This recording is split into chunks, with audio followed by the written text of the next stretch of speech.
Boa tarde, senhoras e senhores, e sejam bem-vindos à teleconferência do Nu Holdings para discutir os resultados do quarto trimestre de 2023. Uma apresentação de slide acompanha a apresentação de hoje, que está disponível no site de relação com investidores do Nu, no endereço www.investors.nu em inglês e www.investidores.nu em português. Esta conferência está sendo gravada e seu replay pode ser acessado através do site de RI da companhia. Esse call também está disponível em português. Para acessá-lo, por favor, clique no ícone que se encontra na barra inferior à direita da sua tela do Zoom e escolha a sala de português. Em seguida, selecione Mutar áudio original.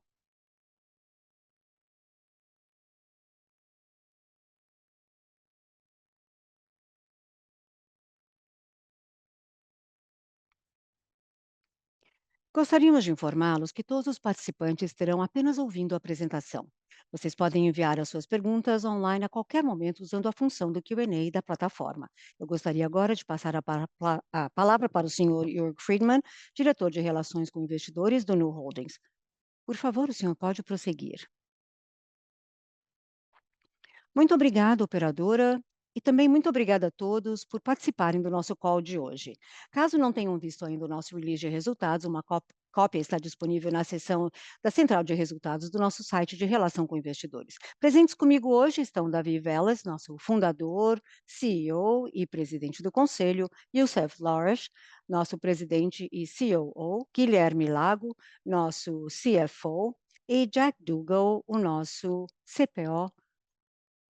E durante essa audioconferência, estaremos apresentando informações financeiras não IFRS, incluindo o lucro líquido ajustado. Essas são métricas financeiras importantes para a companhia, mas não são métricas financeiras como definidas pelo IFRS, portanto, não são comparáveis com outras medidas semelhantes de outras empresas. As conciliações, as informações financeiras não IFRS com as informações financeiras IFRS estão disponíveis no nosso release de resultados. A menos que seja observado o contrário, todas as taxas de crescimento estão em base anual e neutra de efeitos cambiais.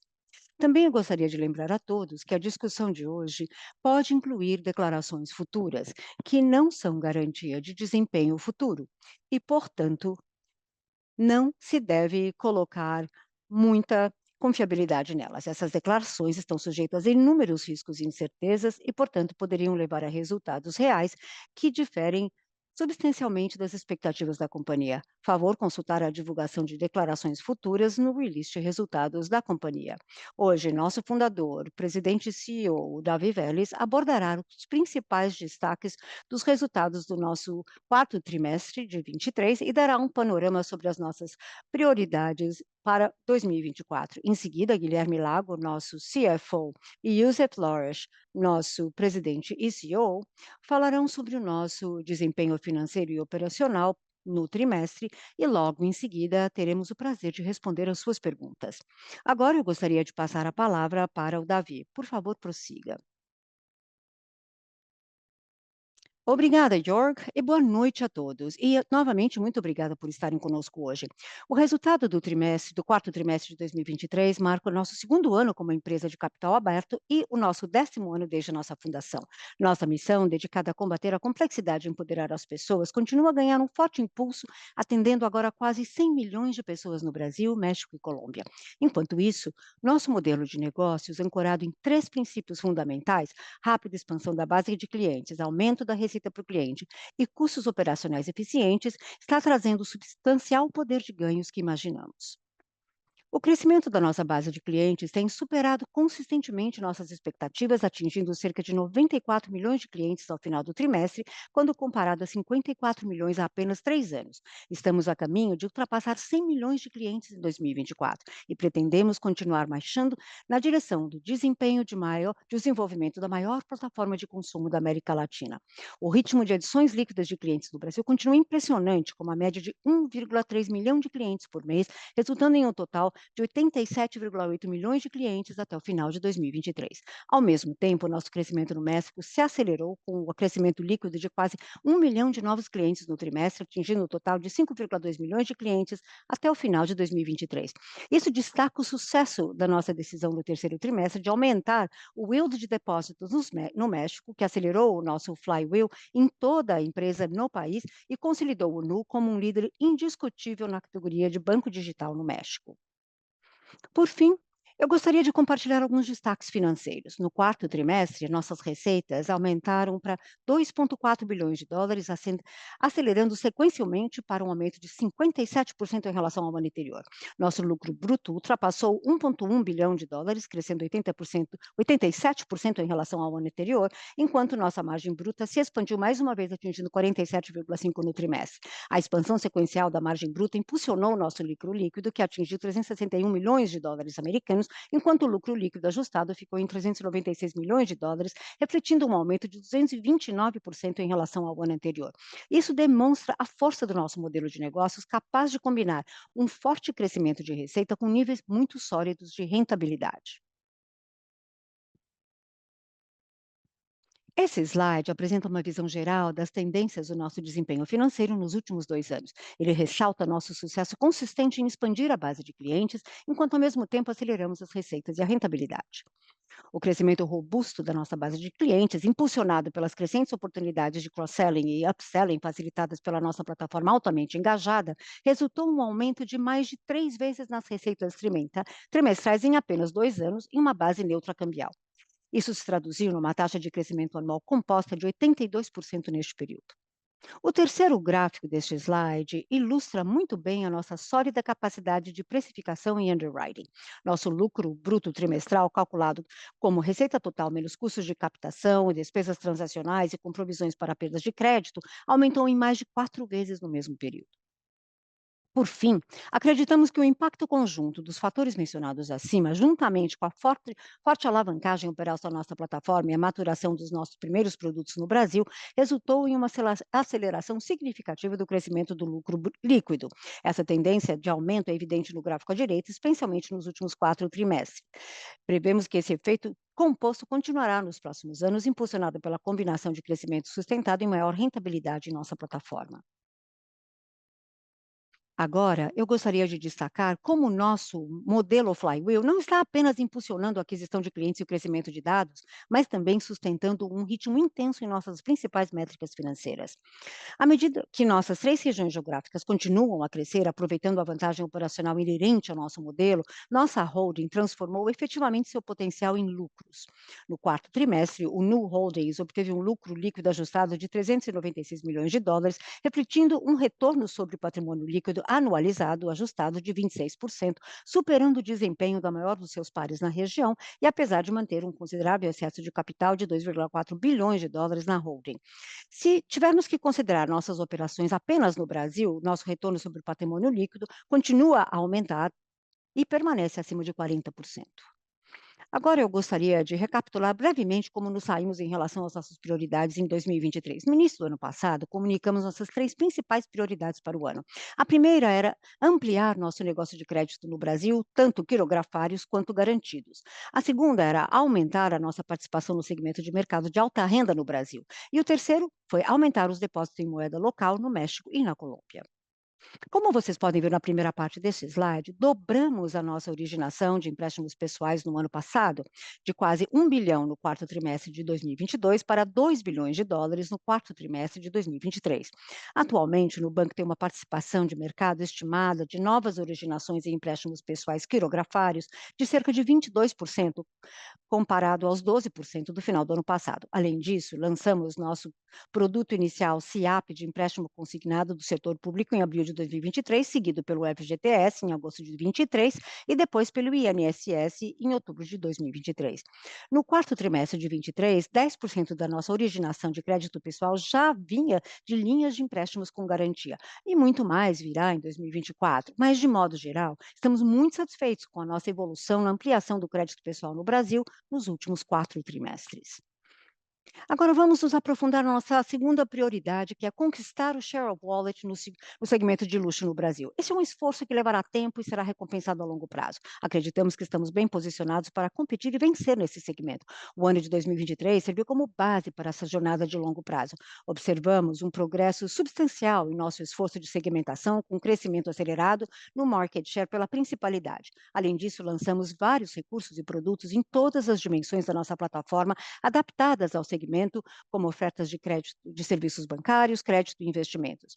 Notavelmente, nosso volume de compras com o nosso cartão de crédito UV aumentou de 0,5 bilhão de dólares no quarto trimestre de 22 para 1,1 bilhão de dólares no quarto trimestre de 23, um crescimento de 104% em relação ao ano anterior, enquanto os clientes UV dobraram no período e a percepção da nossa marca melhorou bastante nesse segmento. E, por fim, alcançamos o melhor NPS do setor entre os clientes brasileiros de alta renda. Finalmente, abordando nossa terceira prioridade para o ano passado, em maio, introduzimos com sucesso nossa solução de conta de depósito no México, chamada Conta Nu. Após o anúncio do Nu sobre o aumento da remuneração desses depósitos em novembro, tivemos um resultado extraordinário. Em apenas 2 meses, quadruplicamos o nível de depósitos no país para atingir um total impressionante de 1 bilhão de dólares no final de 23, atingindo esse marco 3 vezes mais rápido do que no Brasil, com um segmento de mexicanos de renda mais alta que são atraídos pela proposta de valor mais agressiva. Estamos muito satisfeitos com o sucesso dessa estratégia, apesar de ser um investimento significativo, mas nós acreditamos que isso libera o potencial do nosso programa de indicação de membros para membros, ou Member Get Member, enriquece nossos modelos de subscrição de crédito com mais dados e permite que a nossa empresa se torne autossuficiente em depósitos de varejo e moeda local. Essa autossuficiência é crucial para a expansão de um negócio de financiamento ao consumo. Também recebemos a licença financeira na Colômbia no final de dezembro, que nos permitiu lançar a Cuenta na Colômbia no mês passado. Da mesma forma que a nossa experiência no México, esperamos que os nossos flywheels na Colômbia estejam impulsionados pelo lançamento do Cuenta.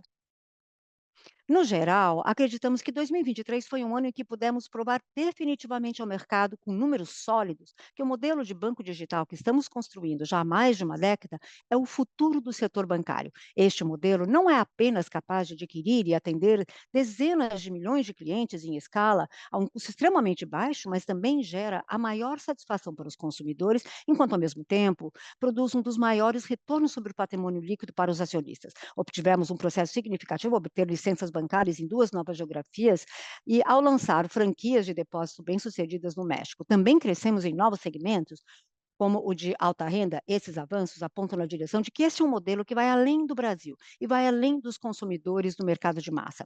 Sabemos que ainda há muito a ser provado pela frente, mas continuamos incrivelmente empolgados com o fato de estarmos ainda no início do desenvolvimento deste modelo. Agora, eu gostaria de passar a palavra ao nosso CFO, Guilherme Lago, que os guiará pelos nossos números financeiros. A palavra fica com você, Lago. Obrigado, Davi. Boa noite a todos. Antes de começar a discussão sobre os nossos resultados do final de ano e para melhor enquadrar nossos principais indicadores de desempenho operacional e financeiro, eu gostaria de relembrar os 3 principais elementos da nossa estratégia simples e poderosa de geração de valor. Primeiro, continuamos a expandir nossa base de clientes nos 3 mercados em que atuamos, transformando rapidamente novos clientes em clientes ativos. Em segundo lugar, estamos concentrados em aumentar a receita média por cliente ativo, ou ARPAC, por meio de iniciativas eficazes de cross-selling e upselling. Em terceiro lugar, estamos proporcionando crescimento, enquanto ao mesmo tempo mantemos uma das plataformas operacionais de menor custo do setor. Agora vamos nos aprofundar um pouco mais nos nossos resultados do quarto trimestre para entendermos a evolução de cada um desses pilares. Vamos começar com a aquisição de clientes. Durante o quarto trimestre, mais uma vez registramos uma notável expansão de 26% da nossa base de clientes em relação ao ano anterior, pois recebemos quase 5 milhões de novos clientes, elevando o nosso total para 93,9 milhões de clientes ao final do ano. O Brasil continua a apresentar uma alta adição líquida mensal de quase 1,3 milhão de clientes, como uma parcela significativa adquirida por meio de canais orgânicos de baixo custo. No México, nosso número de clientes aumentou em quase 1 milhão, ultrapassando a marca de 5,2 milhões. E na Colômbia, estamos agora atendendo a mais de 800 mil clientes. Conforme mencionado anteriormente pelo Davi, em dezembro recebemos a aprovação regulatória para operar na Colômbia como uma empresa financeira, o que nos permitiu lançar a Cuenta no país. Com este marco, esperamos incorporar ainda mais clientes na Colômbia, o que nos levará a um crescimento ainda maior. Agora, mais importante do que o processo de integração de clientes é a capacidade de ativá-los e retê-los com eficácia. Nossa base de clientes ativo aumentou em 27% em relação ao ano anterior, com a taxa de atividade mensal registrando outro aumento trimestral sequencial, chegando agora a 83,1%. Acreditamos que esse resultado ressalta nossa capacidade de engajar efetivamente nossos clientes em nossa plataforma. Agora, vamos voltar nossa atenção à expansão da receita. O primeiro gráfico destaca que o Nu estabeleceu relações bancárias principais com cerca de 61% da nossa base de clientes ativos, um aumento de quase 2 pontos percentuais quando comparado ao trimestre anterior. À medida em que novos clientes escolhem o Nu como seu banco principal, mais produtos eles tendem a utilizar, gerando ARPACs cada vez mais elevados. Esses dois efeitos podem ser vistos nos gráficos a seguir. O segundo gráfico ilustra a nossa bem-sucedida estratégia de cross-selling, apresentando novos produtos a nossos clientes e nos estabelecendo como seu principal parceiro bancário. Nossos clientes ativos estão consumindo, em média, 4 produtos na nossa plataforma, em comparação a uma média de 3,8 produtos há cerca de um ano. O terceiro gráfico mostra como nosso crescente envolvimento com o cliente, conforme demonstrado no primeiro gráfico, juntamente com a nossa capacidade crescente de cross-selling de produtos, como demonstrado no segundo gráfico, está produzindo resultados cada vez mais positivos. O nosso ARPAC mensal aumentou para $10,6, enquanto nossas safras mais maduras já estão gerando um ARPAC mensal de $27. O aumento do ARPAC resultou em outro trimestre de sólido crescimento de receita, conforme apresentado no próximo slide. Nosso ARPAC mensal continuou a crescer de forma constante, aumentando 23% em relação ao ano anterior. Continuamos confiantes de que ainda temos um potencial inexplorado para o maior crescimento do ARPAC, o que nos aproxima ainda mais da realização do que acreditamos ser o nosso potencial total de ARPAC. Conforme mostrado no segundo gráfico, nossas receitas atingiram um novo recorde de $2,4 bilhões, um aumento de 57% em relação ao ano anterior, uma vez que o aumento de clientes ativos, combinado com o aumento do ARPAC, continua a impulsionar o crescimento sustentável da receita. Agora, voltamos a nossa atenção para o negócio de cartões. Os volumes de compras aumentaram 29% para $32,6 bilhões no quarto trimestre. Para o ano inteiro, os volumes de compras atingiram mais de $111 bilhões, um aumento de 37% em relação a 2022. Esse forte desempenho ressalta o poder do nosso cross-sell, upsell e engajamento do cliente. O gráfico à direita mostra a correlação entre os volumes de compra e o envelhecimento das safras de clientes. A maior parte dos nossos volumes de compra vem de safras de clientes mais estabelecidas, caracterizadas por gastos mensais mais elevados em comparação com as safras mais recentes. Enquanto haja uma disparidade inicial entre as safras mais novas e as mais antigas, ambas mostram uma clara tendência de aumento de consumo ao longo do tempo. De fato, quando analisamos uma base de risco inicial constante, há uma clara tendência de alta nos padrões de gastos dos nossos clientes de cartões. Acreditamos que o efeito composto da integração de milhões de novos clientes a cada trimestre, juntamente com uma mudança gradual para padrões de gastos mais elevados, continuará a alimentar o crescimento futuro dos volumes de compras.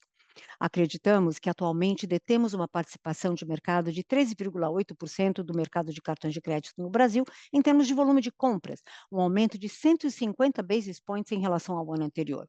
À medida que a nossa presença no mercado se fortalece, aumenta a nossa confiança na captura de participação adicional no futuro.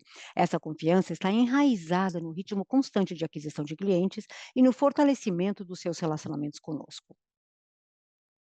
A nossa carteira de financiamento ao consumo, que inclui cartões de crédito e empréstimos pessoais, registrou outro aumento nesse trimestre, um aumento de 49% em relação ao ano anterior, atingindo 18,2 bilhões de dólares. Esse crescimento foi impulsionado por expansão em ambas as categorias de produtos. A carteira de cartões de crédito cresceu 44% ano contra ano, atingindo 14,5 bilhões de dólares. Atribuímos esse crescimento ao onboarding de novos clientes em nosso ecossistema e a nossa abordagem focada no Low and Grow.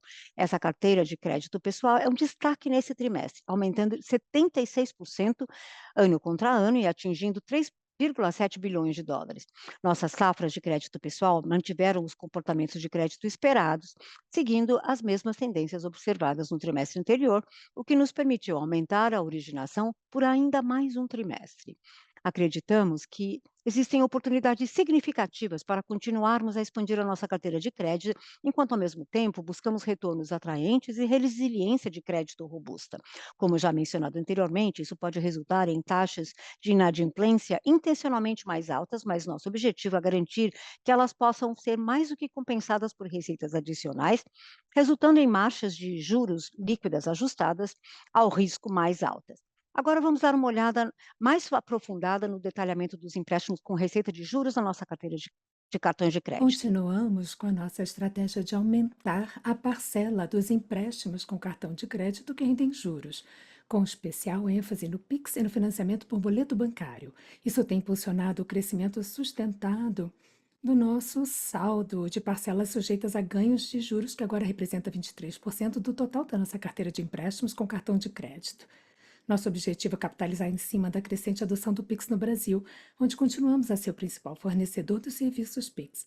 Em dezembro de 23, mais de 35% dos nossos clientes ativos de cartão de crédito eram usuários ativos do recurso de financiamento Pix.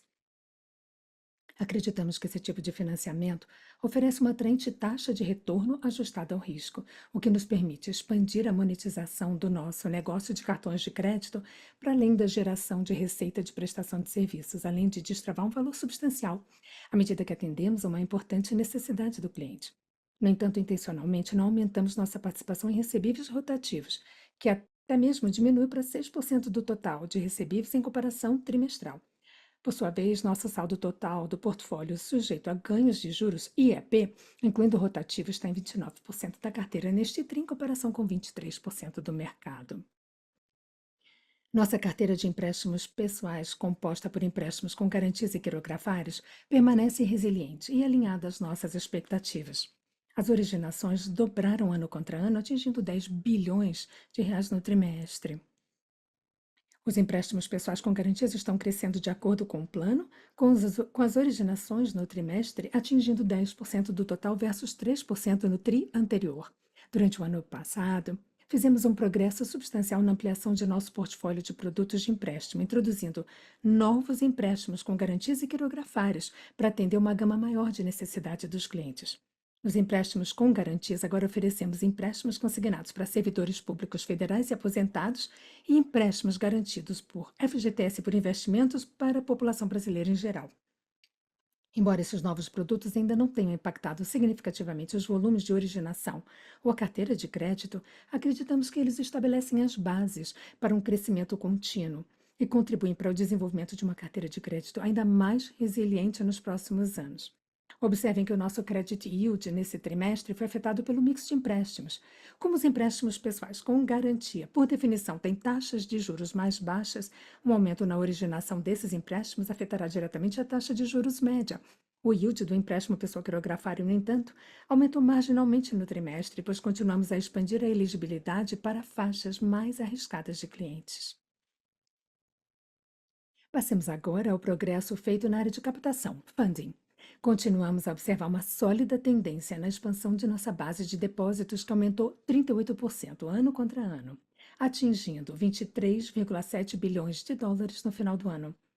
Isso representa um passo significativo rumo à nossa meta de desenvolver uma das mais fortes franquias de depósitos de varejo em moeda local na região, reforçando nossa capacidade de apoiar nossas operações de financiamento ao consumo nas 3 geografias em que atuamos. No México, estamos experimentando um crescimento significativo da NuCuenta, No final do quarto trimestre, tínhamos acumulado mais de US$ 1 bilhão em depósitos. Dada a nossa presença crescente no México, decidimos que, a partir de agora, mostraremos nosso custo de depósitos como uma percentagem, determinada pela razão entre a receita financeira paga aos clientes e as taxas interbancárias dos países, ou seja, TIEE para o México e o CDI para o Brasil. Mesmo levando em conta esse cálculo, nosso custo de depósitos para esse TRI ficou em 80% da taxa interbancária, em linha com as nossas expectativas. Esse custo de depósitos consistentemente baixo destaca nosso progresso em tirar proveito do valor de nossa franquia de passivos. Nosso índice empréstimo-depósito, ou Loan to Deposit Ratio, LDR, ficou em 34% contra 35% no trimestre anterior, com o crescimento dos depósitos mostrando aceleração sequencial. Estamos muito confiantes que ainda há muito espaço para otimização adicional de nosso balanço patrimonial. Nossa margem financeira bruta, ou NII, aumentou 85% em relação ao ano anterior, atingindo um novo recorde de US$ 1,3 bilhão no trimestre. Acreditamos que o crescimento contínuo de nossas carteiras de cartão de crédito e empréstimos pessoais foi o principal fator dessa expansão. Apresentamos uma margem financeira líquida, ou NIM, de 18,3%, representando uma queda de meio ponto percentual em relação ao trimestre anterior, mas um aumento de 5 pontos percentuais em comparação com um ano atrás. Essa redução foi atribuída principalmente a um impacto de nossas estratégias de cobrança, associadas ao programa Desenrola, mas não limitadas a ele, que afetaram duas linhas diferentes do nosso demonstrativo de resultados em direções opostas, com efeito praticamente neutro em nossa margem bruta e lucro líquido, mas com um impacto negativo na nossa NIM. Os descontos para os clientes no portfólio renegociado são contabilizados na linha Outras Despesas Financeiras, portanto, são capturados na nossa NIM. Essa linha sofreu um impacto negativo de 60 a 70 milhões de dólares, o que representa um impacto de 90 basis points na nossa NIM. Sem isso, nossa NIM teria atingido 19,2%, um aumento de 40 basis points no trimestre. A linha do demonstrativo que sofreu um impacto positivo semelhante foi a de recuperações, que é contabilizada deduzindo a provisão para perdas de crédito, assim capturada na margem financeira líquida ajustada ao risco, que, como o Youssef explicará a seguir, continuou a evoluir favoravelmente. Olhando para o futuro, independente da direção das taxas de juros, a principal alavanca para as NIMs futuras deve ser a progressão do Loan to Deposit Ratio da empresa, uma vez que nossos depósitos excedentes são basicamente investidos em títulos públicos, cuja remuneração é muito menor do que a dos produtos de crédito. Passemos ao terceiro pilar da nossa estratégia: manter um baixo custo de servir. Acreditamos firmemente que nossa principal e relevante vantagem competitiva está em manter um baixo custo de servir, que objetivamos manter no nível de US$ 1 ou menos em um futuro próximo. No quarto TRI de 23, atingimos essa meta com sucesso, com um custo de servir por cliente ativo de 90 centavos de dólar. Atualmente, esse valor permanece inalterado em uma base cambial neutra, em comparação com um ano atrás, enquanto nossa ARPAC aumentou 23%, demonstrando a forte alavancagem operacional do nosso modelo de negócio.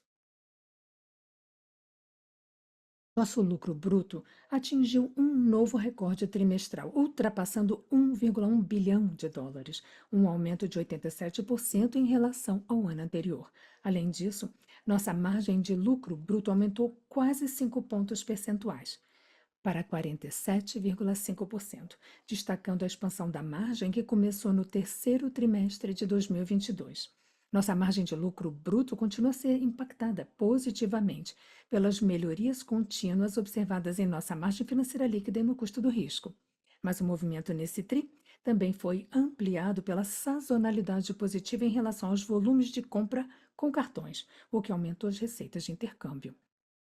Olhando para o futuro, esperamos que a margem bruta anualizada em 2024 se normalize para níveis semelhantes aos de 2023, uma vez que nossos investimentos no México e na Colômbia são compensados pela expansão da margem no Brasil. Depois disso, esperamos que a tendência de expansão seja retomada e que a margem bruta cresça gradualmente em direção a 50%. Estamos plenamente comprometidos em manter a alavancagem operacional como um elemento definidor de nossa estratégia. No quarto trimestre, nosso índice de eficiência foi de 36%, um aumento comparado ao tri anterior, devido principalmente a dois fatores.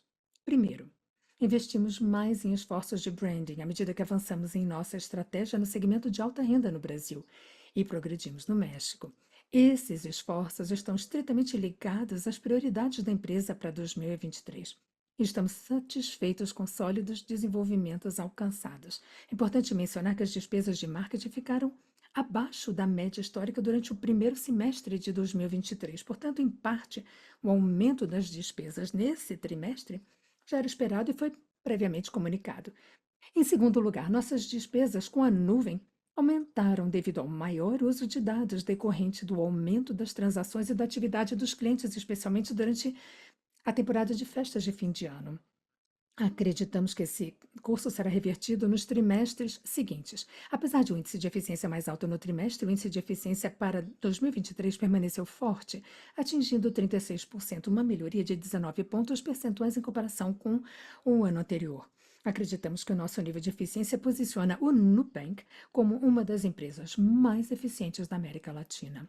Também estamos confiantes de que podemos alcançar mais melhorias na alavancagem operacional à medida que continuamos a expandir o negócio, ampliando nossa base de clientes, aumentando as vendas adicionais e cruzadas, upselling e cross-selling, e introduzindo novos produtos e recursos. Por fim, entregamos mais um trimestre de rentabilidade, com lucro líquido no quarto trimestre de 361 milhões de dólares, aumentando quase 5 vezes em uma base cambial neutra, ano contra ano. Esses resultados sólidos e positivos confirmam a eficácia de nossa estratégia e modelo de negócios. O lucro líquido ajustado, por sua vez, atingiu 396 milhões de dólares no trimestre. Embora estejamos imensamente satisfeitos com os resultados que obtivemos até agora, preciso reforçar que administramos nosso negócio com uma forte ênfase na criação de valor a longo prazo. Portanto, nossa estratégia pode envolver a realização de investimentos adicionais no curto prazo, para revelar mais oportunidades de criação de valor no longo prazo. Este quarto trimestre e o ano de 2023 como um todo servem como evidência clara de nossas vantagens de custo sustentáveis. Primeiro, acrescentamos com sucesso cerca de 5 milhões de clientes no TRI, mantendo o que acreditamos ser um dos menores custos de aquisição de clientes entre as fintechs de consumo e bancos em nível global. Em segundo lugar, mantivemos nosso custo de servir abaixo de $1, que estimamos ser aproximadamente 85% menor do que o dos incumbentes, o que faz do Nu uma das companhias de serviços financeiros mais eficientes da América Latina. Em terceiro lugar, em relação ao nosso custo de risco, gerenciamos de forma eficaz o risco de crédito, superando os concorrentes em termos de taxas de inadimplência, uma base comparável, mesmo diante de um cenário mais desafiador. E, finalmente, mantivemos nosso custo de captação em 80% das taxas interbancárias do Brasil e do México, enquanto aumentamos significativamente os volumes de depósitos, fechando assim a lacuna negativa que temos em relação aos bancos incumbentes e ampliando a lacuna positiva em relação às fintechs de consumo. Estamos muito satisfeitos com os resultados alcançados nesse trimestre e em 2023. Continuamos confiantes em nossa capacidade de inovar e oferecer em escala produtos de primeira linha, confiantes em expandir internacionalmente e continuar a operar com baixos custos. Agora gostaria de passar a palavra para o Youssef, nosso presidente e diretor executivo de operações, que explicará alguns destaques sobre a qualidade de nossos ativos. Obrigado, Lago, e boa noite a todos. Eu agora vou apresentar alguns destaques da qualidade dos ativos e da saúde da carteira de crédito no quarto trimestre de 23. Vamos começar com as tendências de inadimplência, ou NPL. Nosso principal indicador, a taxa de inadimplência de 15 a 90 dias, NPL 50-90, melhorou ligeiramente em relação ao trimestre anterior, ficando em 4,2% em linha com as expectativas. Nosso índice de inadimplência 90+, permaneceu estável em 6,1% na comparação trimestral, também em linha com nossas expectativas. É importante observar que esse índice apresenta um comportamento cumulativo, uma vez que os empréstimos passam pelos estágios de inadimplência. Mantivemos nossa estratégia de não vender nenhum recebível de crédito, sendo assim nossos índices de inadimplência não necessitam de ajustes. Como o Lago mencionou anteriormente, como já compartilhamos no TRI anterior, vemos oportunidades significativas para continuar a expandir nosso portfólio de crédito no futuro, sempre buscando retornos atraentes e níveis robustos de resiliência. Esperamos que parte desse crescimento venha da expansão do espectro de crédito. Embora isso possa levar as taxas de inadimplência intencionalmente mais altas, nosso objetivo é garantir que elas sejam mais do que compensadas por receitas adicionais e resultem em margens ajustadas ao risco ainda mais altas à medida que crescemos. Esses dois gráficos fornecem informações sobre renegociações e a nossa carteira de crédito no Brasil. Como podemos ver no gráfico da esquerda, cerca de 9,6% dos saldos foram renegociados até o final do quarto TRI de 23, em comparação com 9,4% no TRI anterior. Seguindo a tendência dos trimestres anteriores, mais da metade desses saldos correspondiam a empréstimos que estavam em dia ou com menos de 15 dias de atraso no momento da renegociação. Além disso, 88% das renegociações foram para empréstimos com menos de 90 dias de atraso no momento da renegociação. Isso mostra que as renegociações têm um impacto limitado sobre as taxas de inadimplência. No gráfico à direita, podemos ver que mantivemos um nível confortável de provisões acima dos saldos de 90 mais de nossa carteira renegociada, em 243,5%. Como mencionamos em ocasiões anteriores, o crescimento de nossa carteira é o que tem impulsionado a maior parte do aumento em nossas provisões de crédito. Isso porque antecipamos as provisões de crédito ao originar empréstimos, seguindo as normas do IFRS 9. Nesse TRI, no entanto, incorremos em uma despesa de provisão de perda de crédito menor do que no trimestre passado, de 592 milhões de dólares. Isso foi impulsionado principalmente pelas maiores recuperações de empréstimos via cartão de crédito e empréstimos pessoais, como resultado do programa Desenrola de Renegociação de Dívidas, patrocinado pelo governo, bem como pelas iniciativas de cobrança que implementamos para capitalizá-lo. Estimamos que o tamanho desse impacto seja de cerca de 60 a 70 milhões na despesa de provisão para perdas com crédito no quarto TRI. Como o Lago explicou anteriormente, isso tem efeito praticamente neutro no resultado, pois essas recuperações mais altas são compensadas por descontos que são capturados na rubrica Outras Despesas Financeiras e que impactaram negativamente nossa margem financeira líquida no trimestre. A margem financeira líquida ajustada ao risco não foi afetada por essas duas dinâmicas que se anularam e continua a se expandir, atingindo 10,2% no TRI, um aumento sequencial de 120 basis points. Mais uma vez, isso é um reflexo de nossa precificação do risco e de nossa busca por retornos resilientes ao subscrevermos o crédito.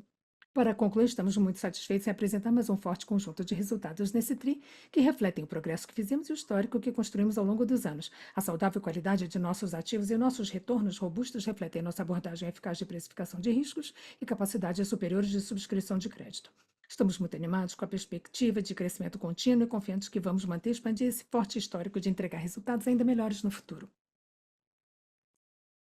Tendo compartilhado esses dados e perspectivas sobre a qualidade do crédito e dos ativos, gostaria de passar a palavra de volta ao nosso fundador e CEO, Davi Vélez.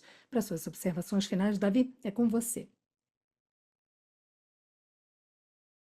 Conforme mencionado anteriormente, acreditamos que estamos nos primeiros passos de uma transformação completa dos serviços financeiros na América Latina e no mundo. Com quase 100 milhões de clientes na América Latina, mas detendo menos de 5% da receita de serviços financeiros no continente, acreditamos que é imperativo continuarmos investindo muito, de uma forma significativa e responsável no crescimento e na expansão, em vez de tentarmos otimizar os ganhos de curto prazo. Para fornecer dois dados sobre o quanto estamos investindo. Em 2023, nossas operações no México e na Colômbia corresponderam a apenas 6% de nossas receitas consolidadas, mas representaram quase 21% de nosso quadro de funcionários. No final do quarto TRI de 23, aproximadamente 42% do nosso pessoal operacional estava alocado em projetos de crescimento e projetos ousados, que ainda não estavam operando em escala ou não estavam sequer operando. Em 2024, dobraremos nossos investimentos em novos produtos e recursos e dobraremos nossos investimentos no México e na Colômbia. Embora acreditemos que continuaremos a operar com níveis saudáveis de rentabilidade, as oportunidades que temos pela frente são tão atraentes que acreditamos que é hora de plantar e não de colher. Estamos em um momento particularmente empolgante, em que o cenário do setor de serviços financeiros na América Latina passou por uma rápida transformação. O surgimento de novos participantes, como o NU, e os avanços tecnológicos e a evolução das estruturas regulatórias pró-concorrência nos apresentam oportunidades sem precedentes. Além disso, a posição diferenciada do NU, com acesso excepcional a capital e talentos na região latino-americana, prepara o terreno para nosso sucesso potencial. Essa oportunidade está aí para ser aproveitada. Gostaria de terminar delineando Nossas prioridades para 2024, bem como a forma como acreditamos que devemos ser avaliados pelo mercado em relação a esses objetivos. Nossa maior prioridade é expandir o México, com o lançamento do Cuenta Nu e o início do escalonamento de depósitos e clientes no ano passado. O sucesso em 24 implica em crescimento substancial da nossa base de clientes no país, expansão contínua de nossa base de depósitos e crescimento acelerado do crédito, possivelmente com novos produtos além de cartão de crédito. Adicionalmente, planejamos lançar uma série de novos produtos e recursos, reforçando as soluções de entrada e saída de dinheiro juntamente com o aumento de clientes com principalidade no Nu. Nossa segunda prioridade é aumentar os empréstimos com garantias no Brasil. Após o lançamento bem-sucedido de consignados para servidores públicos federais em abril de 23 e para pensionistas e aposentados em outubro de 2023, estamos atingindo aproximadamente 50% do mercado total endereçável de consignados no Brasil. Operamos com taxas de juros com descontos de 20 a 30% em comparação com a média do setor, graças à nossa distribuição direta ao consumidor totalmente digital. Recentemente introduzimos a funcionalidade da portabilidade, recurso que nos permite trazer créditos de outros bancos e refinanciá-los a taxas mais baixas. O sucesso em 24 implica em expandir nossa solução de portabilidade para todos os clientes elegíveis, adicionar novos contratos para atingir mais de 70% do mercado total endereçável até o final do ano e fazer o rollout da antecipação do produto FGTS para toda a base de clientes. Com essas iniciativas, pretendemos que os empréstimos com garantia representem uma parcela significativa de nossa originação total de empréstimos pessoais até o final de 2024. A terceira prioridade é continuar avançando no segmento de alta renda no Brasil. Aprimoramos nosso esforço de segmentação estabelecendo dois novos níveis.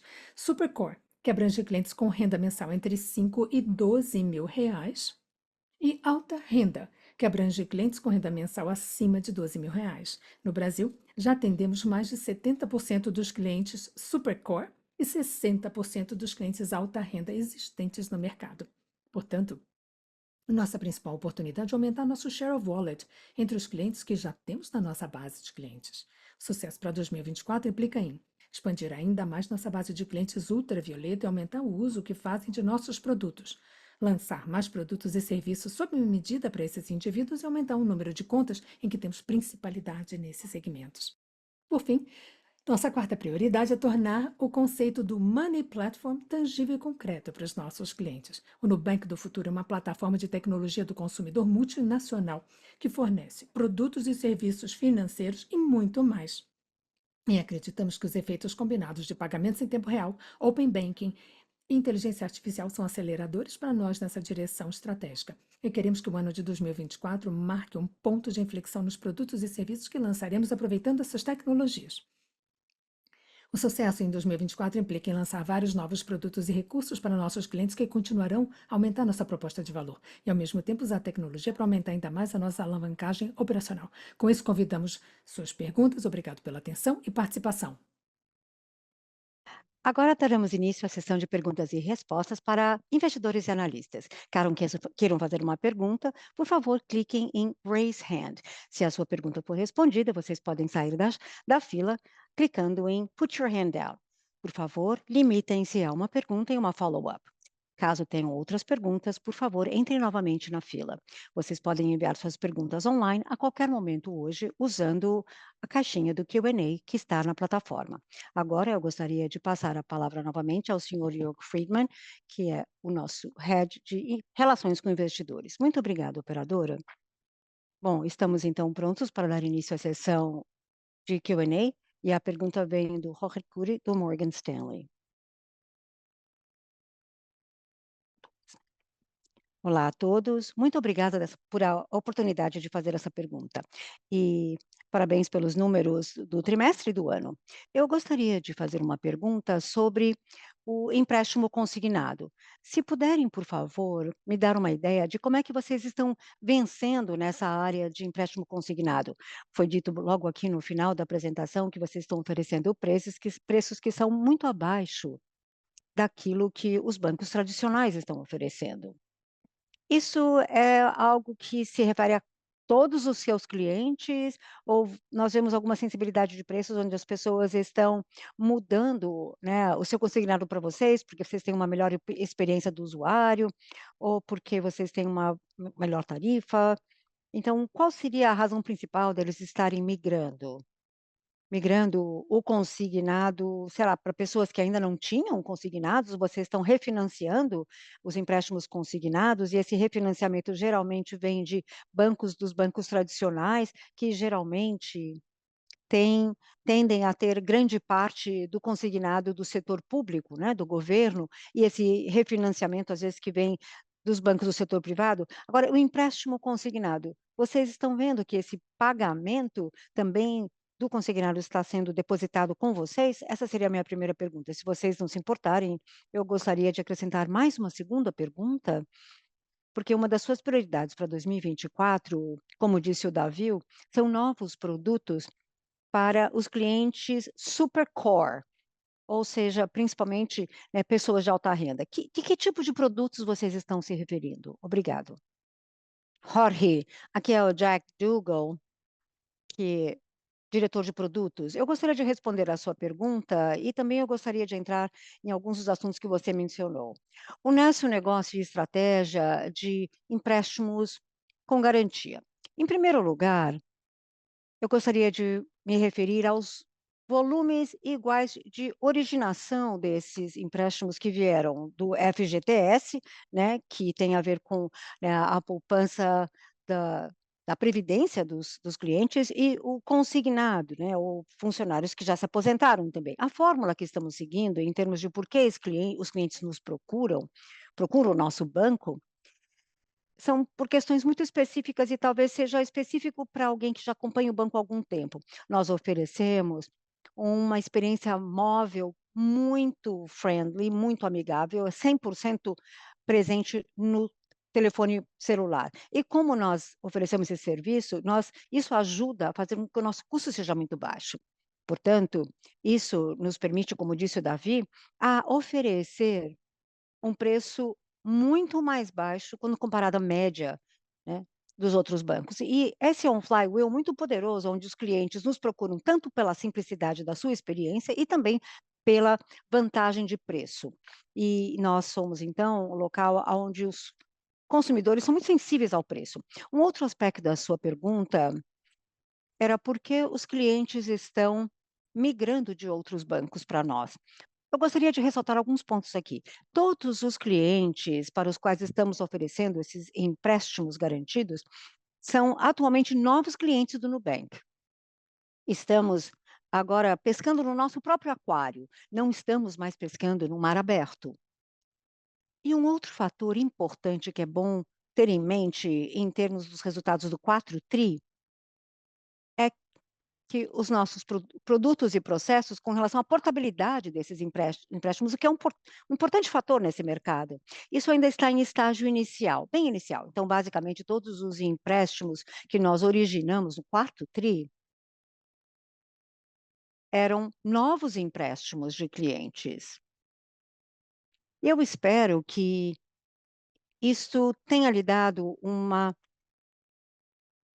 noção melhor de em que ponto nós nos encontramos nessa evolução do nosso roadmap e quais são os principais drivers desse sucesso inicial e, portanto, seriam os drivers que nos levam a estar tão otimistas com relação até que ponto nós podemos crescer esse negócio em 2024, como falamos. Ótimo. Jorge, por fim, é mais ou menos aquilo que a gente vem fazendo com cada produto. E é o seguinte: tecnologia, distribuição direta ao consumidor, e tudo isso nos permitiu criar um produto que é melhor para os consumidores, a um custo mais baixo. E por fim, nós medimos isso pelo NPS, e nessa categoria estamos medindo o NPS de mais ou menos 80, que seria de longe o produto mais bem considerado no mercado, mais bem classificado no mercado. Isso é um bom indicador de crescimento, e é isso que temos observado nos últimos 6 meses, quando fizemos o rollout.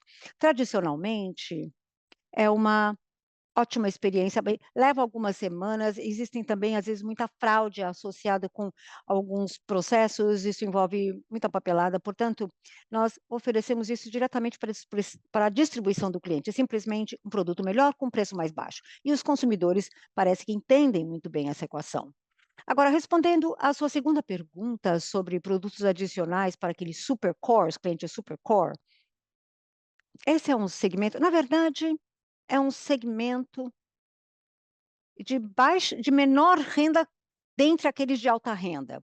Então, nós estamos preparados a investir significativamente em soluções relacionadas ao software. Acreditamos que não concorremos muito bem no mundo offline, quando há necessidade de uma agência, né, porque se você precisa de cash, você precisa de distribuição, talvez não estamos nessa posição de concorrer com eles. Nós podemos concorrer quando o software se torna um fator de diferenciação, e há uma grande diferenciação que podemos oferecer com o software desse produto. Um exemplo é que estamos lançando aquilo que nós chamamos seus controles de casa. Agora, os consumidores podem, né, permitir que outras pessoas em sua casa tenham uma série de outros cartões, podem poupar em conjunto, e esse tipo de produto é muito bom para esses lares. Vemos muitos casos em que uma pessoa daquela residência teve um cartão e depois ele deu para o seu filho ou para o motorista, e nem sempre é usado como o cartão principal. Mas, a propósito, às vezes acho que com isso nós vamos conseguir resolver um problema que os consumidores têm. E também isso tem um efeito de rede, que é um efeito de network que a gente gosta muito. Assim como aquele tema social, há uma série de temas que nós vamos implementar esse ano e que nós achamos que, na verdade, poderão melhorar bastante a proposta de valor, e isso vai nos permitir, né, entrar num ambiente de software e online onde achamos que podemos vencer, e não estamos necessariamente concorrendo com os bancos tradicionais em áreas ou regiões, ainda não temos realmente a possibilidade de concorrer. Muito obrigada pela explicação tão detalhada, e parabéns pelos resultados. Obrigada, Jorge. A nossa segunda pergunta vem de Tito Labarta, do Goldman Sachs. Olá e boa noite a todos. Obrigada por acatarem a minha pergunta. Lago, você falou sobre a margem bruta que parece que está bem estável esse ano, dados os investimentos que vocês vêm fazendo. Eu gostaria apenas de esclarecer mais alguns itens. Isso é porque você assume que as provisões serão mais elevadas? É porque a carteira de crédito vai ter algumas despesas, como, por exemplo, no México, né, que as taxas são mais elevadas? Tem a ver com despesas de transações? Eu só gostaria de entender, até que ponto essas margens brutas vão ser mantidas estáveis nesse ano. E um outro segundo ponto para esclarecer é que vocês renegociaram descontos que impactaram as provisões de margem esse trimestre. Isso é uma coisa, que aconteceu só dessa vez, ou vocês esperam que talvez isso possa acontecer daqui para frente em mais alguns trimestres? Tito, muito obrigado pela sua pergunta. Eu vou tentar responder algumas dessas questões. Primeiro, com relação à margem bruta. Nós, em grande parte, veremos 2 efeitos que ocorrerão no ano de 2024, de acordo com as nossas expectativas.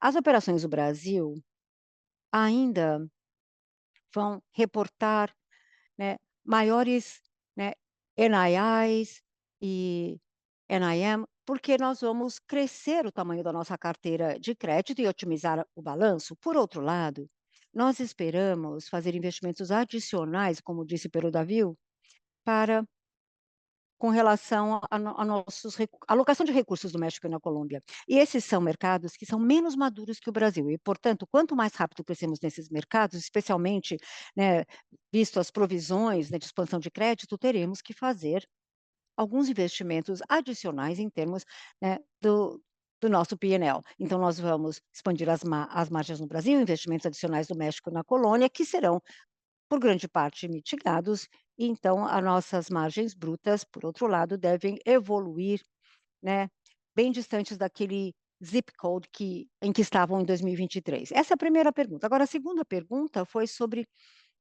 as cobranças. Apenas para recapitular aquela explicação em que, por um lado, tivemos descontos adicionais que foram dados aos nossos consumidores, entre 60 a 70 milhões de dólares, e, por outro lado, recuperações adicionais que também aconteceram mais ou menos neste mesmo nível de 60 a 70 milhões de dólares, o que acabou sendo neutro em termos do nosso P&L ou em termos da margem bruta. E embora temos anunciado que isso vai continuar no primeiro trimestre de 2024, nós achamos que a maioria desses impactos já terão sido vistos no quarto trimestre de 23. Então, talvez possamos ver alguns poucos impactos ainda no primeiro trimestre, mas de uma maneira muito menos acentuada do que o que nós vimos no quarto trimestre de 23. Ok, ficou muito claro. Muito obrigada. Na verdade, se eu puder fazer mais uma pergunta de follow-up, só para esclarecer. Investimentos adicionais no México e na Colônia, na Colômbia, esses investimentos estarão abaixo da linha do lucro bruto, isso vai afetar as despesas operacionais? Eu só gostaria de ver o que vocês têm em mente para 2024. Para a Colômbia. Eu acho que a maior parte dos investimentos no México e na Colônia, Tito, eles vão estar acima da linha do lucro bruto, principalmente na parte de despesas com juros. À medida em que nós vamos aumentando, né, a nossa base de ativos e o volume de depósitos nesses países. Nós esperamos que o índice de eficiência, não apenas para o Brasil, mas também em bases consolidadas, que continue a mostrar melhorias em 2024 e depois além disso. Ok, ficou muito claro. Muito obrigado, Laga. Obrigada, parabéns pelos resultados. Obrigada, Tito. Nossa próxima pergunta vem de Mário Pierre. Olá, pessoal. Boa noite, obrigado pela oportunidade. A minha pergunta está relacionada ao México. Será que vocês poderiam falar um pouquinho mais sobre o perfil de clientes que vocês estão atraindo por lá? Certamente estão atraindo os clientes tendo uma alta remuneração dos depósitos. Então, imagino que vocês estejam atraindo mais os segmentos de mais alta renda. Vocês falaram 5,2 milhões de clientes no México. Vocês podem dizer quanto balanço de cartão de crédito vocês ainda têm no México? E ainda a escolha de remunerar os depósitos em 15%, quando os bancos tradicionais estão remunerando a 70% da taxa de mercado. Vocês estão remunerando 2 vezes mais que os bancos tradicionais. Então, só queria entender. Como é que vocês chegaram a esses 15% e tem algum espaço para essa taxa aumentar? E, finalmente, no México, se vocês puderem apresentar algum dado em relação ao portfólio, à carteira de crédito, isso seria ótimo. Muito obrigado. Oi, Mário, aqui é o Davi. Muito obrigado pela pergunta. Vamos lá, vamos embora.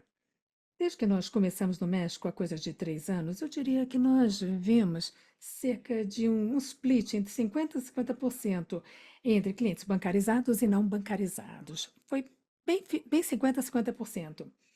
O México, lembre-se, só tem 20% de penetração de cartões de crédito, então a grande maioria do país está totalmente aberta para nós. Então, nós começamos com uma estratégia semelhante à do Brasil, direcionando mais alta renda no início, e aí depois diminuímos um pouquinho e vamos mais para o mercado de massa. E essa mudança tendeu a acontecer mais rápido no México. Então, chegamos a esse split de 50% e 50% que eu mencionei. Nós decidimos de aumentar o yield no México há coisa de alguns meses. Por quê? Porque vimos uma oportunidade de reposicionar o produto de depósito, tornando-o ainda mais atraente aos consumidores para acelerar o crescimento do nosso flywheel lá. Essa decisão, embora seja certamente mais cara, é um grande investimento, um investimento que está se pagando bem rápido. Nós vimos uma melhora na segmentação de nossos clientes por lá. Agora estamos vendo muito mais mexicanos de alta renda vindo para nós. Isso está tendo um benefício importante na qualidade do crédito. E também está acrescentando um tipo de cliente que, uma vez que criamos a parte de depósito, isso cria dados importantes para nós, porque nos permite levar em consideração a aceitação de um pedido de cartão e aumentar os limites um pouquinho mais rápido, impulsionando a unit economics mais rápido.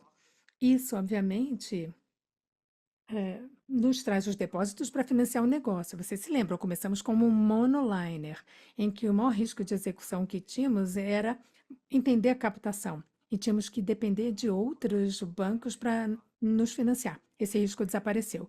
Literalmente sumiu em coisa de 3 meses com esse novo yield. Ultrapassamos todas as projeções que tínhamos para depósitos, então, de certa forma, removemos o maior risco de execução que tínhamos no México. E essa era uma das nossas três prioridades em 2023. Então, basicamente, é um grande investimento que decidimos fazer para os clientes. Mas está valendo a pena, está compensando e muito. E nos posicionou numa trajetória muito diferente em termos de crescimento e fôlego no mercado que nós achamos que é muito significativo para nós. Última coisa que eu vou dizer, versus os bancos, eu acho que você foi muito generoso quando você nos comparou com os incumbentes, eles pagam na realidade zero. A maior parte dos clientes em mercados de massa não tem nenhuma remuneração paga pelos bancos. Nós vemos, a maior parte dos clientes de mercado de massa no México estão pagando ao banco para deixar o dinheiro deles lá. Eles nem estão acostumados ao conceito do banco pagar uma remuneração pelo seu depósito. É engraçado ver a reação dos clientes quando a gente começa a dizer que estamos pagando pelos depósitos, porque antes eles pagavam tarifas e recebiam remuneração zero. Então, existe um posicionamento muito atraente do que os bancos incumbentes. Seria extremamente caro para os incumbentes cobrirem a nossa ou equipararem a nossa proposta. Então, nós estamos muito bem posicionados, um posicionamento atraente. Mesmo a 15% em que nós estamos, dado o economics do negócio de cartão de crédito, é um movimento positivo em unit economics. Não é que estejamos fazendo uma decisão louca, irracional. Não, é um unit economics positivo a 15%. E à medida que aumentarmos a escala, pegarmos os depósitos e aumentarmos a proposta de valor da conta, com muito do software que estamos excluindo, o dinheiro entrando e saindo e os recentes recursos, com o tempo nós vamos poder racionalizar um pouquinho mais essa despesa. Foi exatamente isso que fizemos no Brasil há 2 anos, quando passamos de 100% do CDI para 80% do CDI, vimos a qualidade do produto melhorando e não diminuindo. Então, de certa forma, essa é a estratégia para o produto. Queremos que a qualidade do produto continue a melhorar, continue acrescentando depósitos adicionais. Nosso balanço no México vai ser um pouquinho estranho no início, como ainda um pouquinho estranho aqui no Brasil, com muito passivo, mas é um grande problema para se ter, porque aí nós podemos implementar todo o nosso poder de fogo para aumentar e crescer a oportunidade de cartão de crédito, que é enorme. Nós temos só 20% de penetração de cartão de crédito no México, então isso tudo nos empolga muito. Obrigado, Davi. Um follow-up sobre esses depósitos.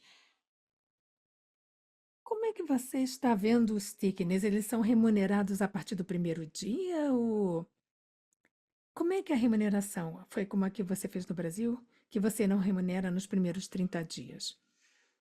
E o número de cartões de crédito pendentes no México? Os clientes precisam investir no que nós chamamos lá de carrita. São as caixinhas, né? Eles depositam na conta e investem em pequenas caixinhas. Até aqui, os depósitos têm tido um churn muito baixo, ou seja, um engajamento muito grande, e cabe a nós garantir que esse engajamento continue. E temos uma série de capacidades de fazer isso. A primeira é oferecer um grande produto de cartão de crédito e acrescentar novos recursos para garantir que os depósitos fiquem conosco. Até aqui, temos stickiness. Eles estão ficando conosco e temos uma oportunidade de garantir que esse continue a ser o caso. Infelizmente, em termos de número de cartões, nós não divulgamos esse número. Mas o número de cartões continua a se acelerar e nós estamos muito felizes com esse resultado. Tá bem, muito obrigado. Eu que agradeço. Nossa próxima pergunta vem da linha do Tiago Batista, do UBS. Olá, pessoal, me ouvem? Sim, estamos ouvindo. Ok, obrigado pela oportunidade. Minha pergunta tem a ver com os empréstimos renegociados. Aliás, o slide que vocês mostraram ajudou muito. Foi muito útil.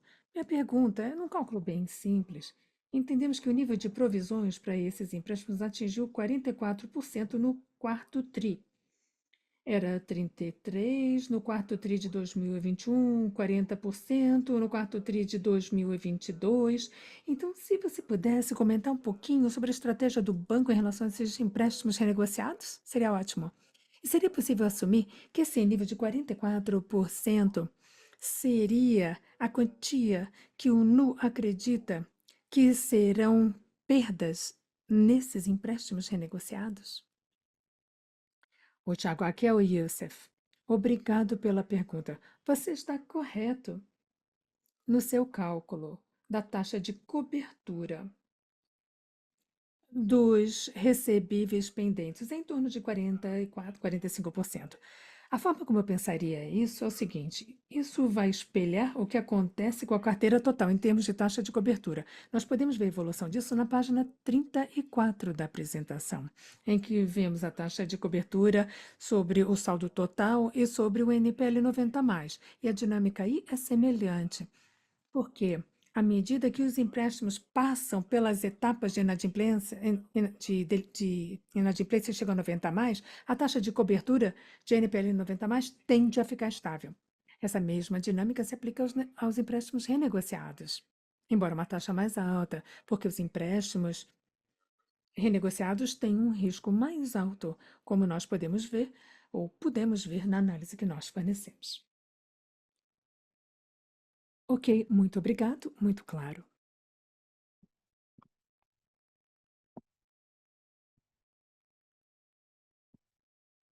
A nossa próxima pergunta vem de Gustavo Schroeder, do Bradesco. Boa noite e muito obrigada por acatar a minha pergunta.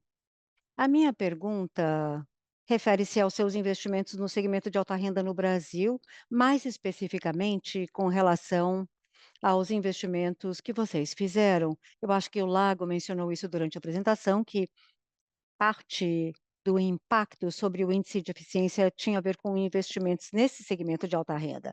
Se puderem dizer além do México e da Colômbia, por favor, vocês poderiam nos dar um pouco mais de cor com relação a esses investimentos no setor de alta renda, pois, como vocês mesmo mencionaram, esse é o seu objetivo e vocês sabem que, especialmente esse segmento de alta renda, tem um custo mais elevado do que o do segmento de baixa renda, porque isso exige mais investimentos, as necessidades são diferentes.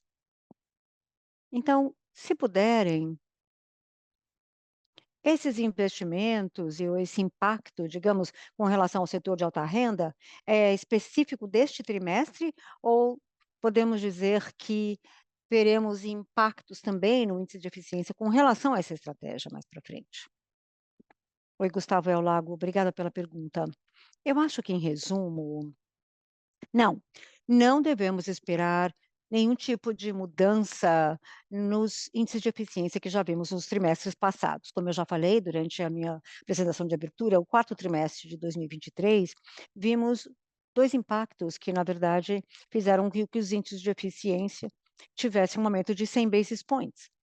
Foi a maior concentração de despesas de marketing no quarto trimestre e investimentos adicionais na área de dados e tecnologia.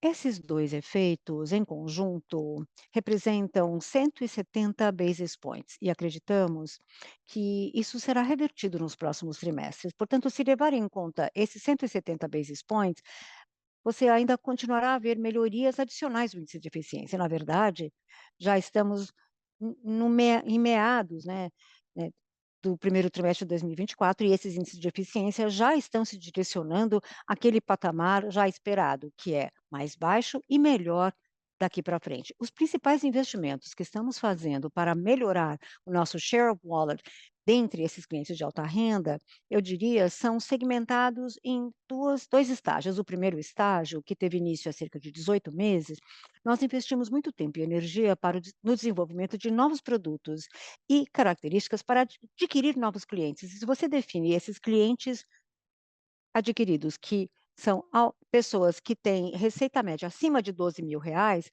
nós já temos no Nubank, até o final do quarto trimestre de 2023, mais de 60% desses clientes que já eram clientes do Nubank.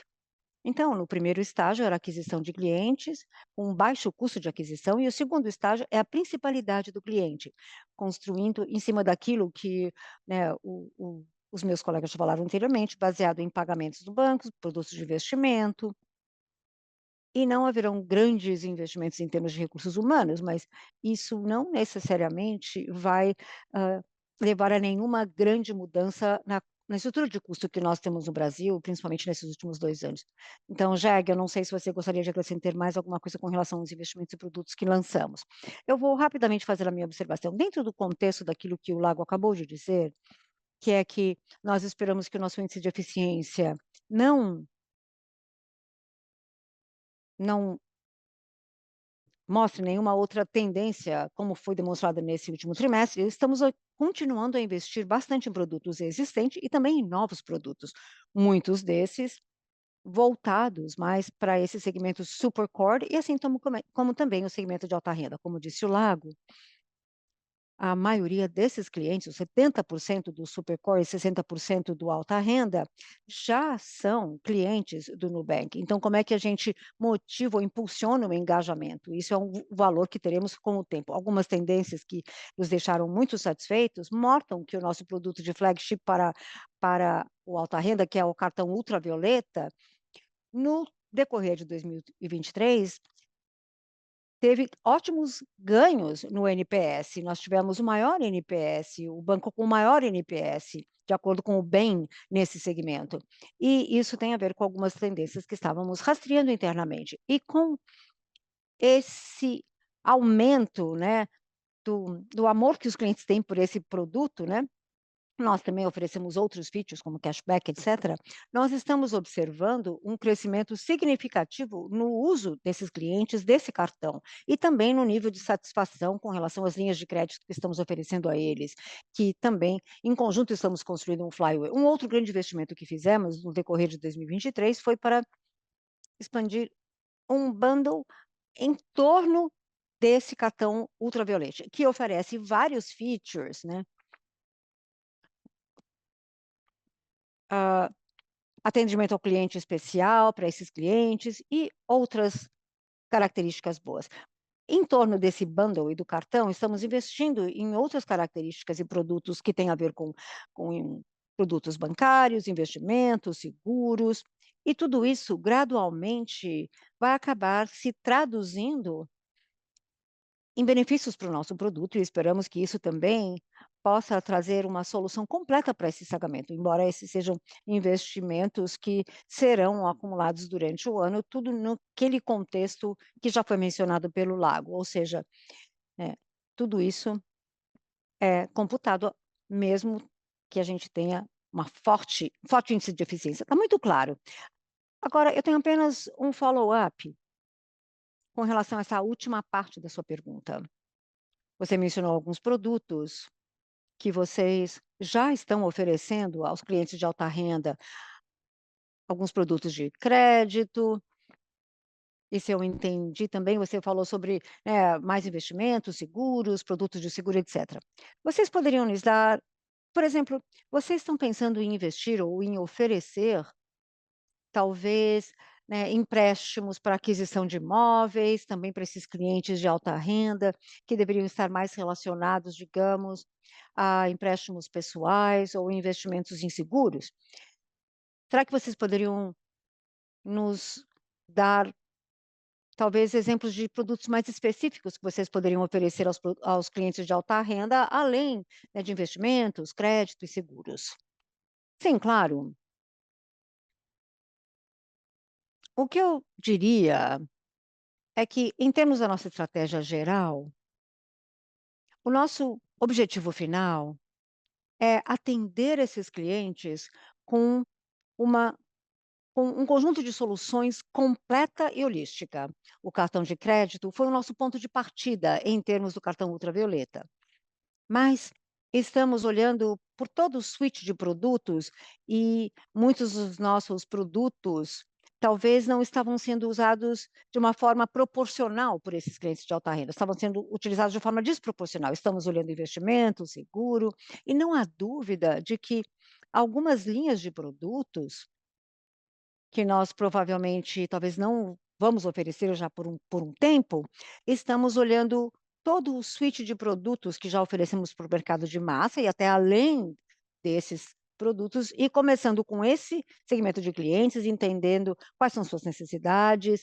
e o que isso representa para eles e para nós. E construindo, portanto, produtos em torno desse suíte. Se você olhar para todo o suíte de produtos, você pode ter certeza de que estamos ou construindo ou investigando, e aí na fase até de descoberta de produtos e features que poderão atender bem esse segmento, ok? Muito obrigado. A nossa última a nossa próxima pergunta vem de Eduardo Rosman.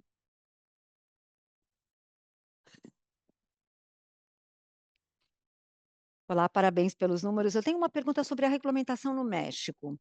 Vocês acreditam que há mais espaço para o próximo regulador, talvez acelerar um pouco o ritmo e talvez fazer algumas coisas que o Banco Central brasileiro fez aqui no Brasil? Até que ponto voc você poderia chegar a ter algo próximo do Pix?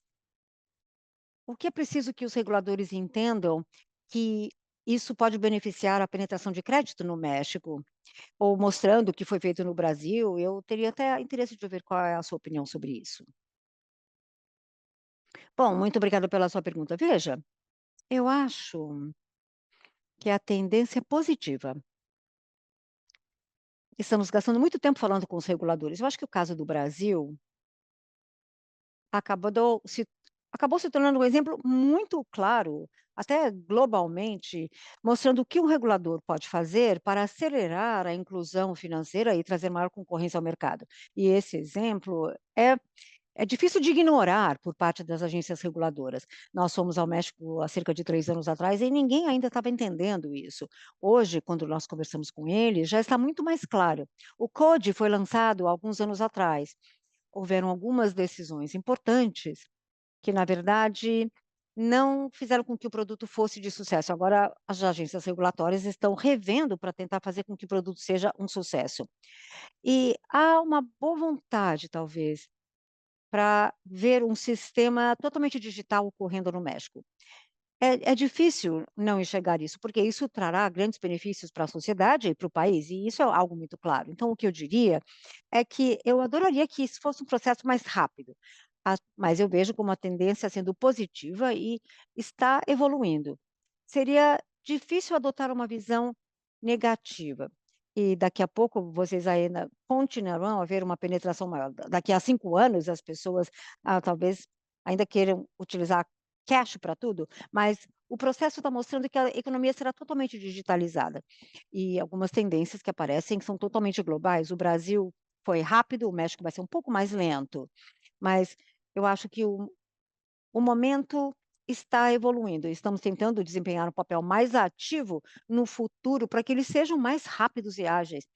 Porque num mundo de pagamento digital e num mundo de open finance, onde há menos inércia para os consumidores se moveram e o consumidor, né, responde bem às instituições, o consumidor no final é quem ganha.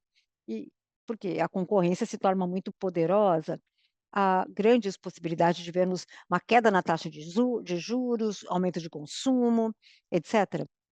Nós achamos que é isso que vai acontecer no México. Eu acho que as coisas estão, acelerando e nós estamos fazendo o que é possível para nós, para que isso avance mais rápido. Próxima pergunta vem de Pedro Leduc do Itaú. Obrigado, pessoal. Boa noite, parabéns pelos resultados. Eu gostaria de ter uma ajudinha de vocês em relação à qualidade do crédito ou o lado de despesas com provisões. Nesse trimestre, caiu de 630 para 590. Vocês mencionaram que tem o efeito das recuperações, mas eu queria ter uma ajuda de vocês de como esse efeito de recuperação, como é que foram os efeitos da recuperação e ter uma ideia das tendências de crédito subjacentes que vocês estão vendo. Vocês mencionaram que a margem bruta deve continuar nesse nível nos próximos trimestres. Então, queria ter uma ideia de vocês. Como é que vocês estão vendo o lado da qualidade do crédito? Muito obrigado. Oi, Pedro.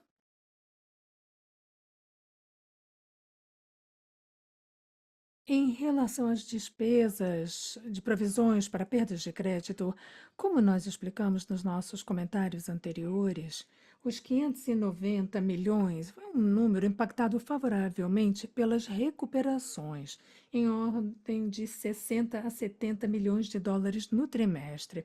Você pode fazer o cálculo matemático do que aconteceria sem esse efeito.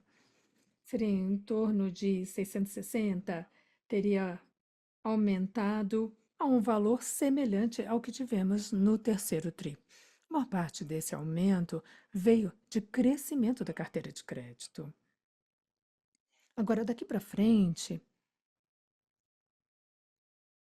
eu espero talvez um pequeno efeito residual, talvez no primeiro tri, como o Lago mencionou há pouquinho, mas eu acho que não vai ser na mesma ordem de grandeza.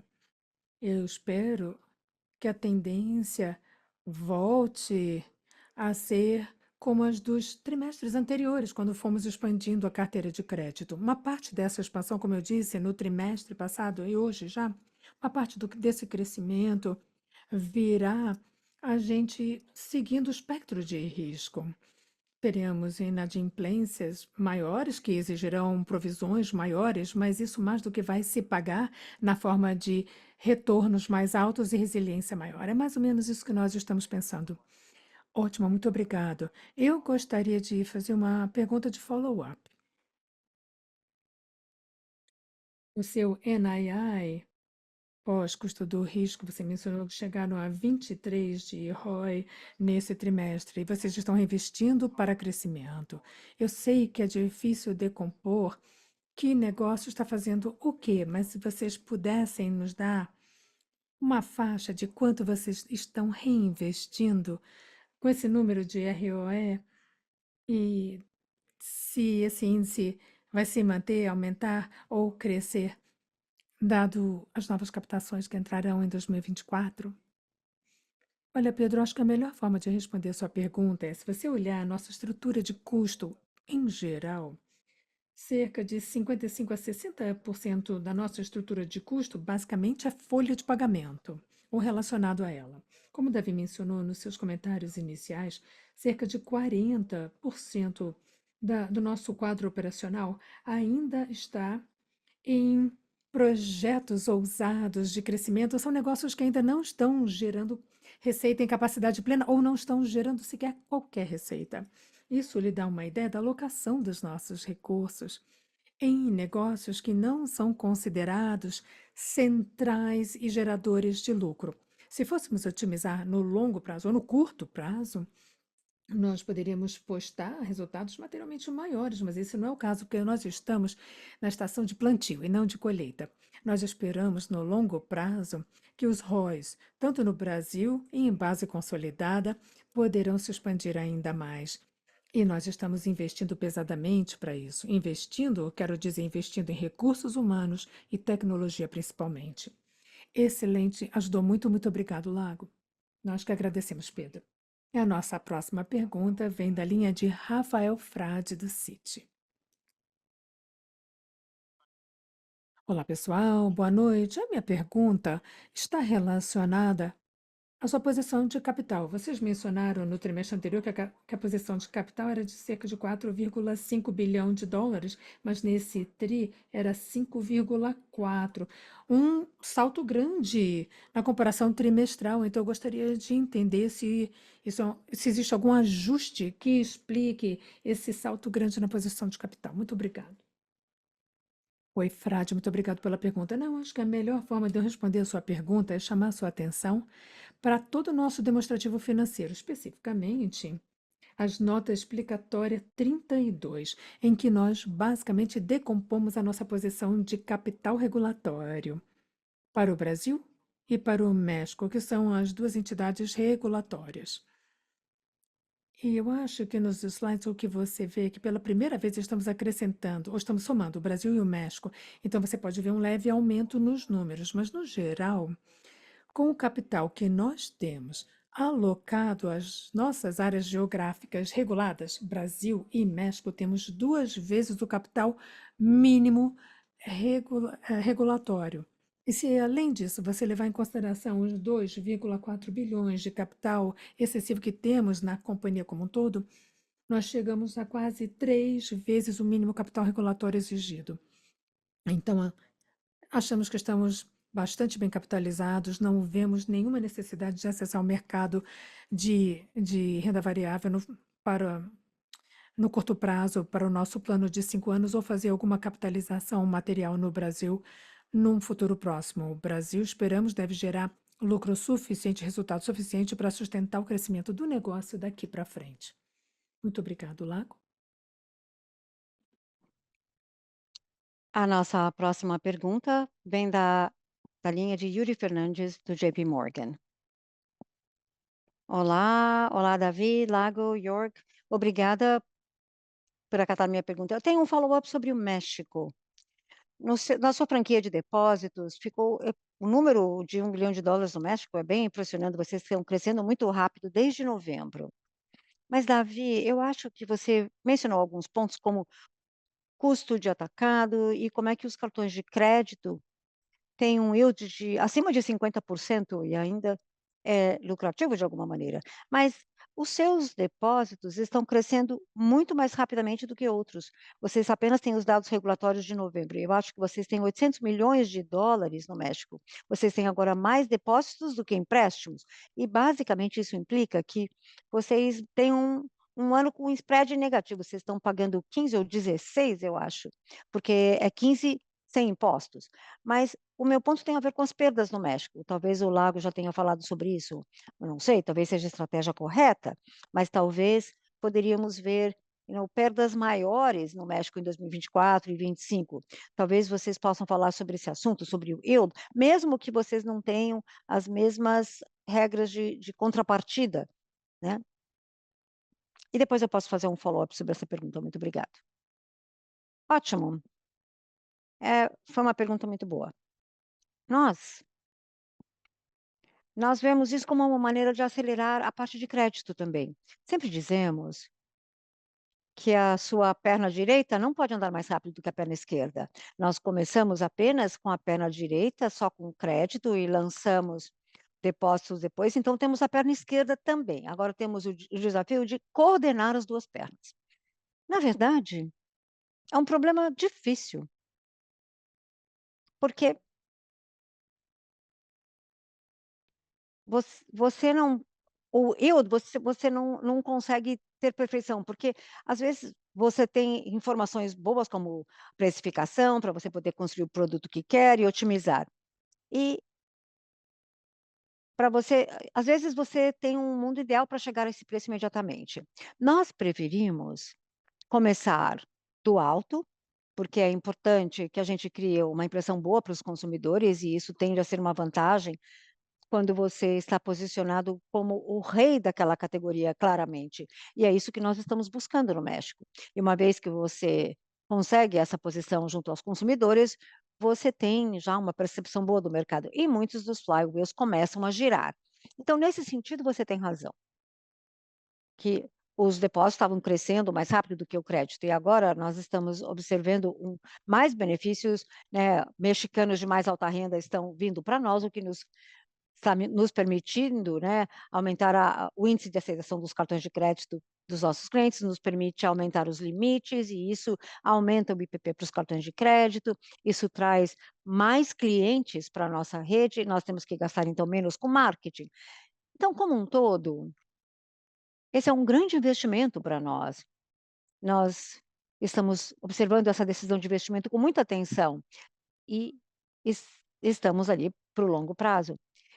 Mas haverá uma recalibração contínua desse exercício, à medida em que a gente vai passando para os próximos meses e também no decorrer do ano, nós vamos estar olhando isso de todos os lados, mas por enquanto isso está compensando bastante por causa dos clientes de mais alta renda de cartão de crédito, pela nossa diferenciação, o alto índice de aceitação, o IPP, estamos operando também com um produto no México que, a nosso ver, é mais rentável do que no Brasil, o cartão de crédito em si, que tem um maior retorno sobre o patrimônio líquido, portanto, o economics é muito bom e nos permitirá pagar um pouco mais olhando para frente. Sim, eu estive no México na semana passada e eu fiquei impressionado com o que as pessoas vêm falando sobre essa sua estratégia de depósitos. Eu tenho uma rápida segunda pergunta sobre os clientes de crédito com garantia. Esse 2,5 milhões, eu acho que foi um dos últimos slides da sua apresentação. Eu estava checando o terceiro trimestre, eu acho que vocês tinham 8 milhões clientes, né, possíveis de ter crédito com garantia, mas depois esse número desceu um pouco. Eu só estou verificando se vocês estão sendo um pouco mais aversos ao risco, né, para empréstimos com garantia aqui no Brasil, ou se é simplesmente uma conta diferente, e por isso que caiu de 18,1 para 15,5 milhões de clientes, né, viáveis ou possíveis. Bom, certamente, Yuri, não estamos sendo nem um pouco menos otimistas com a expansão dos empréstimos pessoais com garantia. Isso tem a ver com aqueles clientes que são já, potenciais clientes. Nós já temos alguns clientes que já estão com esses empréstimos com garantia. Se vocês olharem os empréstimos, quirografares, nós somos o número 2 no país, e os nossos clientes já representam cerca de 51% desse pool.